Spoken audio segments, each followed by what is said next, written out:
experiment called Songmaker. It's a simple way for anyone to make a song and share it. Here's how it works. You just open it up and start playing around. Then hear what you made. You can make a song in whatever way works best for you, on a tablet, phone, laptop, even a MIDI keyboard. You can also use your computer keyboard. You can even turn on your mic and just sing a note. Ooh. When you're done, save your song and share it just by sending a link. Anyone can just click the link and hear what you made. They can even add to your song.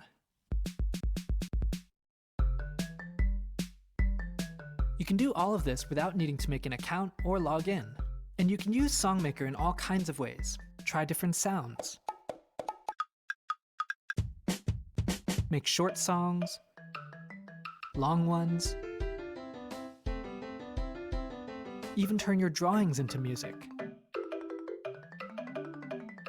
And since this all lives on the web, you don't have to install any apps to try it. You just go to the site and start making music at g.co/songmaker.